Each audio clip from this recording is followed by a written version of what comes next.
Hello प्यारे बच्चों, मैं रमन ठाकुर, आपका physics teacher of alpine institute. आज हम शुरू करेंगे फिजिक्स का first topic electrostatic.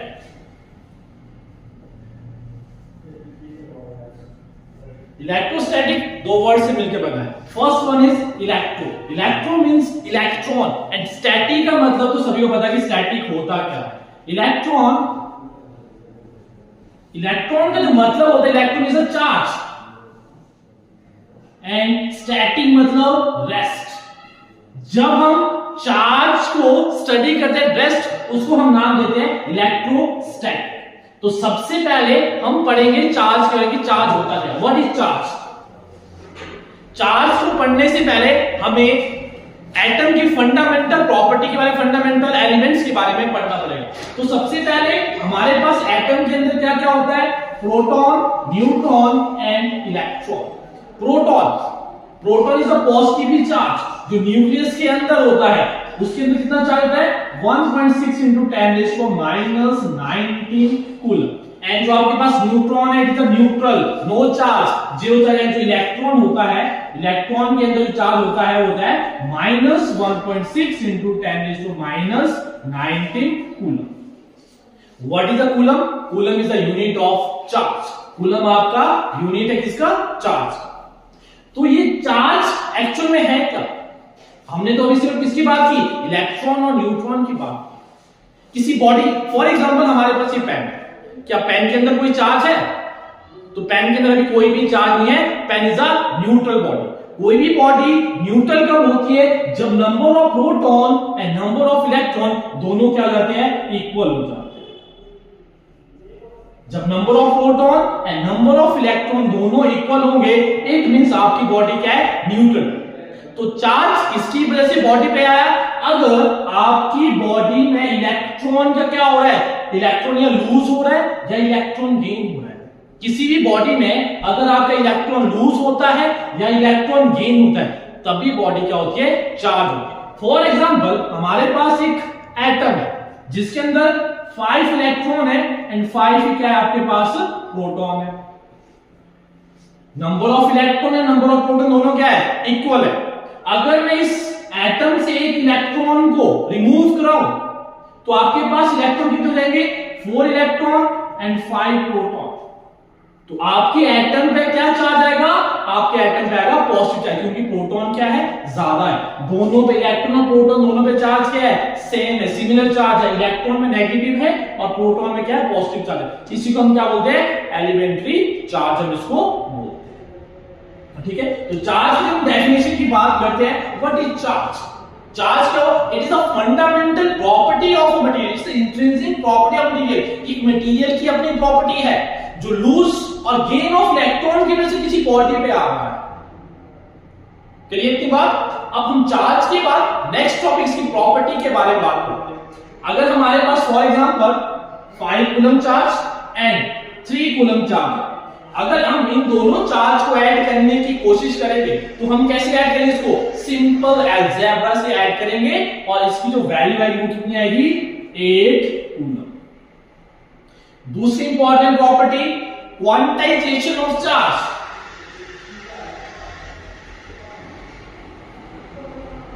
Quantization of charge. What is quantization of charge? Quantization का मतलब हुआ फिक्स। चार्ज हमारे पास कैसे अवेलेबल है, फिक्स क्वांटिटी में। फॉर एग्जांपल मैं मार्केट जाता हूं, मैंने वहां से पेन लेने हैं, तो मैं दुकानदार को, अपनी शॉप पर क्या बोलूंगा कि मुझे 2 पेन दो, 3 पेन दो या 4 पेन दो। मतलब पेन की एक फिक्स क्वांटिटी अवेलेबल है, 2, 3। कभी मैं ये नहीं बोलता शॉप पर मुझे 2.5 पेन दो, क्योंकि 2.5 पेन आपको अवेलेबल नहीं है मार्केट में। तो जो आपके पास पेन है उसकी फिक्स क्वांटिटी है, वैसी चार्ज भी क्या है, इसकी एक फिक्स क्वांटिटी है। For example Q is equal to, formula कैसे, Q is equal to Ne। हमारे पास कितना चार्ज होता है, 1e, 2e, 3e, so on, कहां तक, Ne तक। इसीलिए हमारे पास चार्ज का क्वांटाइज्ड है, फिक्स क्वांटिटी में अवेलेबल होता है। चार्ज आपका अपनी मर्जी से कुछ भी नहीं हो सकता है, उसके एक फिक्स रेशियो है। जो आपके पास n है, what is n? n is a integer. n क्या आपके पास इंटीजर है और n हमेशा क्या होना चाहिए, होल नंबर में होना चाहिए। क्योंकि आपका इलेक्ट्रॉन या तो एक गेन होगा या एक लूज होगा। कभी भी इलेक्ट्रॉन हाफ या पॉइंट में, फ्रैक्शन में लूज और गेन नहीं होता, इसीलिए आपका इलेक्ट्रॉन या एक गेन होगा या एक लूज होगा, इसलिए n की वैल्यू क्या आनी चाहिए, हमेशा इंटीजर ही आनी चाहिए। इसके पास कंजर्वेशन ऑफ चार्ज, जो चार्ज है वो क्या होता है आपका कंजर्व होता है। कंजर्वेशन ऑफ चार्ज का मतलब है कोई भी आपके पास आइसोलेटेड सिस्टम है, कोई भी आपके पास एक आइसोलेटेड सिस्टम है, वहां पे चार्ज कैसा रहेगा, कंजर्व। जैसे हम बात करते हैं conservation of mass, charge not be created not be destroyed but transfer one body to other body. Charge ना बन रहा है कहीं, ना चार्ज खत्म होता है, ये सिर्फ एक बॉडी से दूसरी बॉडी में क्या होता है, ट्रांसफर होता है। फॉर एग्जाम्पल आपने बहुत सारे एग्जाम्पल देखे हैं, आप प्लास्टिक पेन को, प्लास्टिक स्केल को रब करते हैं हेयर के साथ, वुलन क्लॉथ के साथ, तो आपके पेन पे क्या आता है, चार्ज। वो कहां से आया, वो जब बालों ने आपके इलेक्ट्रॉन को लूज किया, ये गेन किया, तब इस बॉडी पे चार्ज आया, ऐसे इस बॉडी पे चार्ज नहीं आएगा। क्लियर? तो कंजर्वेशन ऑफ चार्ज के बाद नेक्स्ट टॉपिक आता है इनवेरियंस ऑफ चार्ज।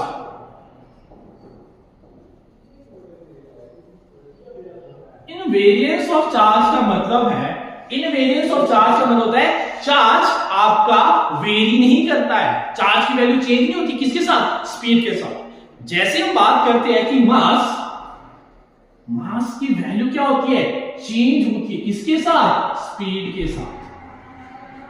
मास की वैल्यू चेंज होती है स्पीड के साथ। Mass energy equivalent, mass energy में कन्वर्ट होता है और एनर्जी मास में कन्वर्ट होता है, इसीलिए आपका मास कब है, चेंज होता है स्पीड के साथ, जिसको हम बोलते हैं आपका क्वांटम मैकेनिक्स, हम इस चीज को पढ़ते हैं। अगर किसी बॉडी की स्पीड इंक्रीज होती है, उसका मास भी क्या होगा, इंक्रीज होगा। बट चार्ज में ऐसा बिल्कुल भी नहीं है। अगर मैं किसी बॉडी की स्पीड को इंक्रीज करता हूं और उस बॉडी में क्या है, कुछ चार्ज है, तो कभी भी उस बॉडी का चार्ज चेंज नहीं होगा, चार्ज क्या रहेगा, हमेशा फिक्स रहेगा, फिक्स क्वांटिटी में रहेगा। इतनी बात क्लियर? अब नेक्स्ट टॉपिक की ओर चलते हैं हम, इनवेरियंस ऑफ चार्ज के बाद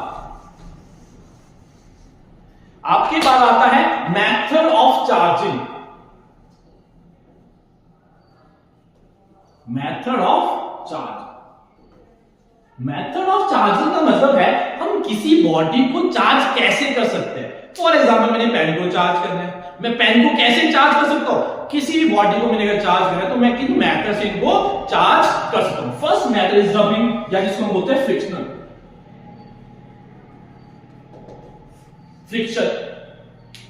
अब इसमें क्या होगा, रबिंग से क्या होगा, दो बॉडी को जब मैं आपस में रब करता हूं, उनके बीच में क्या होता है, चार्ज एक्सचेंज होता है, चार्ज ट्रांसफर होता है। और दोनों बॉडी में, फॉर एग्जांपल एक बॉडी ये है, दूसरी बॉडी है, अगर इन दो बॉडी को मैं आपस में रब करता हूं, रब करने से क्या होगा, जो इसके इलेक्ट्रॉन है वो बॉडी पे डिपेंड करेगा। अगर इस बॉडी पे आपके number of electron, for example मैंने रब कर दिया, इस पे क्या आ गए, इलेक्ट्रॉन आ गए। अगर इस पे इलेक्ट्रॉन आए तो मींस इसने क्या किया, इलेक्ट्रॉन को लूज किया, इसने क्या किया, इलेक्ट्रॉन को लूज किया। जब इसने इलेक्ट्रॉन को लूज किया तभी तो इसने गेन किया होगा, इसमें क्या आएगा, नेगेटिव चार्ज है, इसमें क्या बन जाएगा, पॉजिटिव चार्ज। अब कितना नेगेटिव आया, कितना पॉजिटिव आया, वो दोनों पे क्या आएगा, बराबर आएगा। अगर फॉर एग्जांपल इसमें कितना आया, -2 ही आया, इसमें कितना आएगा, +2 ही आएगा, क्योंकि ट्रांसफर तो इसमें क्या, इलेक्ट्रॉन, तभी दोनों पे चार्ज का हमेशा इक्वल होता है। और ये किसमें होता है, इंसुलेटर में होता है। इसके बाद नेक्स्ट मेथड आपके पास क्या आता है, next method is conduction. Conduction में हम किसको करते हैं, कंडक्शन में हम कंडक्टर को चार्ज करते हैं। दो कंडक्टिंग बॉडी है आपके पास, इनको कैसे चार्ज करेंगे हम, दोनों बॉडी को आपस में क्या करना पड़ेगा, कनेक्ट करना पड़ेगा। अब हम कनेक्ट वायर से कर सकते हैं या इन दो बॉडी को आपस में टच कर सकते हैं। जब दो बॉडी आपस में टच होगी, फॉर एग्जांपल इसमें चार्ज कितना है, 4 कूलम का, इस बॉडी में चार्ज कितना है, -2 कूलम। जब इन दो बॉडी को हम आपस में कांटेक्ट में लाएंगे तो क्या होगा, दोनों बॉडी के चार्ज को हम क्या करेंगे, क्योंकि दोनों बॉडी का साइज इक्वल है, तो दोनों बॉडी में जब चार्ज हो कितना हो जाएगा, 4 - 2 डिवाइडेड बाय 2, तो कितना होगा, 2/2 into 1, तो कितना है दोनों बॉडी पे, 1 coulomb charge and 1 coulomb charge, और दोनों पे क्या होगा, पॉजिटिव, क्योंकि दोनों में चार्ज करेगा, ट्रांसफर हो जाएगा। दोनों के चार्ज को प्लस करना है और डिवाइड करना है उसको किससे 2 से, तो वो दोनों बॉडी पे आपका चार्ज आ जाएगा। ये आपका कौन सा मेथड है? कंडक्शन। अब लास्ट मेथड पे जाते हैं, वो कौन सा? इंडक्शन। इंडक्शन में क्या होता है? इंडक्शन में सिंपल सी चीज आती है कि आपकी बॉडी टच होगी आपस में, ना उनको हम कनेक्ट करें। दो बॉडी है, first one is A, second one is B. दो बॉडी है, ये दोनों बॉडी आपस में टच नहीं हो रही है, बट फिर भी क्या करेगी? बॉडी को चार्ज करेगा। कैसे करेगा? इसमें से एक बॉडी क्या हो गया? अभी चार्ज होगी। फॉर एग्जाम्पल इस बॉडी कितना है? Negative charge. ये कैसी बॉडी है? न्यूट्रल बॉडी है। जब मैं इस नेगेटिव चार्ज बॉडी उस न्यूट्रल बॉडी के पास लाऊंगा तो यहां पे क्या हो जाएगा? चार्ज का सेपरेशन हो जाएगा। इस साइड कौन सा चार्ज आएगा? पॉजिटिव चार्ज आ जाएगा, और दूसरी साइड कौन सा चार्ज आ जाएगा? नेगेटिव चार्ज हो जाएगा। इतनी बात क्लियर? अब सेकंड स्टेप में हम क्या करेंगे? इस चार्ज, जो आपका चार्ज का सेपरेशन, इसमें क्या करेंगे? हम अर्थिंग करेंगे। क्या करेंगे? अर्थिंग। अर्थिंग का मतलब क्या? एक्सेस ऑफ चार्ज होगी। एक्सेस चार्ज कहां जाएगा? अर्थ में। इस बॉडी का जो नेगेटिव चार्ज है वो कहां चले जाएगा? सारा अर्थ में मिलेगा। अर्थ इसको क्या करेगा? न्यूट्रलाइज कर लेगा। या इसको क्या करेगा? न्यूट्रलाइज करेगा। तो बॉडी में कौन सा चार्ज रहा? Positive charge. जैसे मैं इस चार्ज बॉडी को, इस नेगेटिव चार्ज बॉडी क्या है? दूर ले जाऊंगा, इस बॉडी में क्या बन जाएगा? फिर पॉजिटिव चार्ज आ जाएगा। क्लियर इतनी बात? अब एक क्वेश्चन इसके साथ हम करते हैं।